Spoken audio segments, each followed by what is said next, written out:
Esiz balam, bag'rim kuydi balam.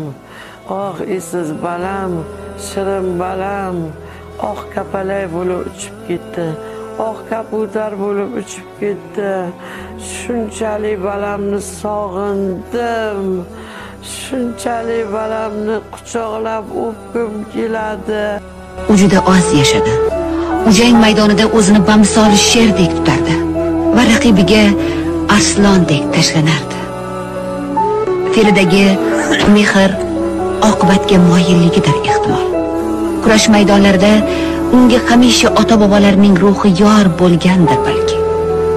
Ammo afsuski, goh shodlik, gohida g'am yo'ldosh bo'lgan bu dunyo hech kimga vafo qilmagan va qilmaydi ham. Taskin shundakim.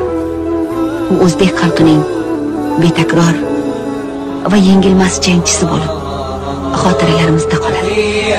O'lsam, janozamni bulbul o'qsin. Qo'yib o'tgan umrim sharhini aytsin. Bardoshim haqida ash'or to'qsin. Mendan norozilar fikridan qaytsin. O'lsam, janozamni bulbul o'qsin. Aytolmay qolganim desin Allohga, salovatlar aytsin to'plab bor kuchin. Bilmagan bilganim desin Allohga. O'lsam, olov tanim muz bilan yuving, toki kafanlarim ketmasin kuyib. Yuvgach, yuragimga parcha muz qo'ying, boray huzuriga ozgina sovib.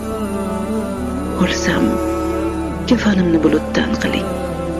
Yomg'irga aylansin yonsam qabrda. Qabrimni qazsangiz sal kengroq oling, gunohkor bandaga torgur jabrda. O'lsam, chinor eking qabrim boshiga. Toki soyasida tilovat o'qing, cho'milib yashadim ko'zim yoshiga. Yig'lamang, siz faqat salovat o'qing. Kichkina esating qabr toshimni, Qur'on oyatlarini yozdiring o'yib. Yozmang qabr toshga umrim yoshimni.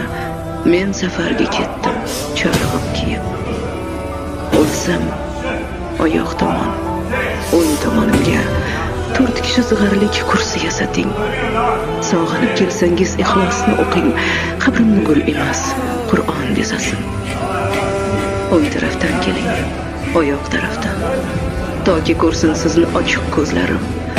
O'lim haq ekanin olasizdi tan, quvonay keldi.